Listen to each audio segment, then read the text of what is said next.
প্রিয় মুসলমান ভাই ও বোনেরা, আসসালামু আলাইকুম। আসলে প্রতিনিয়তই প্রেমের কথা আর প্রেমের সৃষ্টি দুনিয়া। এই প্রেম অনেকগুলি ভাগাভাগ রয়ে গেছে। আসলে প্রেমের সার্থক খুবই কম, প্রেমে ব্যর্থ বেশি। তাই আমি বলতে চাই, যারা এই প্রেমকে প্রাধান্য দিয়ে এই দুনিয়ায় পথ চলা, আল্লাহ পাক আল্লাহ রাসূলের প্রেমে মজে সৃষ্টি করেছে এই কুল মাকলুকাত। আর এই কুল মাকলুকাতের ভিতরে আপনি আমি সকলেই। তাই প্রেমকে একেবারেই পাঠ্য অনুযায়ী 8 ভাগে বিভক্ত করা হয়েছে। প্রেম সূক্ষ্ম প্রেম, সূক্ষ্ম সুক্ষ্মাদি প্রেম, আধ্যাত্মিক প্রেম, আধ্যাত্মিক প্রেম, দাসল্য প্রেম আর প্রেম বাৎসল্য।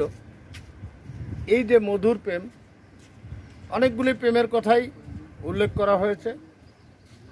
মধুর প্রেমে যেমন মায়ের ছেলে কথা কয়, অলিয়া উলিয়া গাউস কুতুব আবদাল বড় পীর জিন্দা পীর নবী রহমাতুল লিল আলামিন আশেক মাসুক আল্লাহর হাবিব নূরে নূর রাসূলুল্লাহ। তাই আমি আজকে আপনাদের মধুর প্রেমের সেই কথাগুলি আপনাদের মাঝে ভাগাভাগি করে দিয়ে আসতেছি। মধুর প্রেমে যেমন মায়ের ছেলে কথা কয়, মধুর প্রেমে অলিয়া উলিয়াদের সাথে প্রেম নিবেদন করা, আর আধ্যাত্মিক প্রেমে জীবন গড়া। আধ্যাত্মিক প্রেম দিয়ে যদি আপনি জীবন গড়তে পারেন, তো প্রতিনিয়তই মন জ্ঞানের কাছে জিজ্ঞাসা করে যদি কাজ করে, তাইলে ওই কাজগুলি হয় সঠিক এবং সুন্দর। আর যদি আপনি এই ধরনের আধ্যাত্মিকতা ভিতরে না থাকেন, তাহলে আপনি মধুর প্রেম, দাসল্য প্রেম, দাসীদের সাথে যেই ধরনের আচরণ করা, ওটাও একটা প্রেম নিবেদন আছে। আর দুনিয়ায় মধুর প্রেম একমাত্র মায়ের ছেলে, একমাত্র সংসারে আলাপ আলোচনা হয়।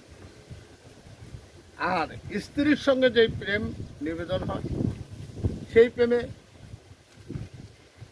নামে প্রেমে মজে আছে আল্লাহ নবী সুবহান, আল্লাহ আল্লাহ মুর্শিদ জান। তাই আপনাদেরকে আজকে এই প্রেমের কথাগুলি বললাম, প্রেমের উপাধিগুলি দিলাম। আশা করি আপনারা সকলেই এই কথাগুলি জেনে নেবেন। প্রেম শুধু একভাবে নয়, বহুজাতিক প্রেম।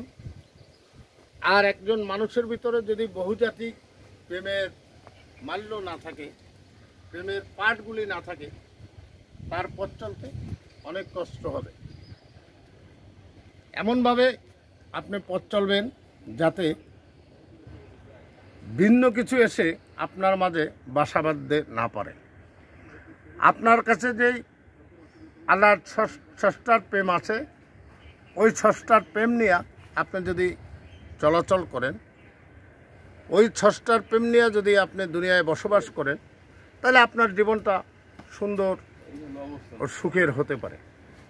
আজকের এই প্রেমের কথা নিয়ে আপনাদের সম্মুখে বহু ধরনের কথাই বলেছি। আসলে সকল মানুষের উচিত একটা প্রেমের ঘুঁটির ভিতরে থাকা। সে এই 8 ভাগের যে কোনো 1 ভাগ হোক না কেন। আমি প্রতিনিয়তই আপনাদের সম্মুখে কোনো না কোনো কথা বলি। আশা করি এই প্রেমের ভাগগুলা আপনি আপনার মুর্শিদের কাছ থেকে সুন্দরভাবে জেনে নেবেন। আমি তো আপনাদেরকে দিয়েছি, হয়তো আমার সাথে আপনাদের সকলের দেখা হবে না, সকলের কথা হবে না। যারা আমার কাছাকাছি আছেন, আমার ভক্ত আশেগান, আপনাদের উদ্দেশ্যেও বলছি, আপনারা খুব সুন্দরভাবে প্রেমের পরিহাসগুলা জেনে নেবেন। তাই দেশ ও দেশের বাইরে যারা আছেন, আশা করি আমার কথাগুলো আপনারা মনোযোগ সহকারে শুনবেন, আর শুনলে আপনাদের ভালো লাগবে। ভালো লাগলে লাইক দিবেন, শেয়ার দিবেন। যদি ভালো লাগে তাহলে আপনারা সকলে আমার চ্যানেলের পাশে থাকবেন। আর অতি শীঘ্র সকলের হাতে আমার এই কথাগুলো পৌঁছে যায়, ওই ব্যবস্থা আপনাদের কাছে রয়ে গেছে।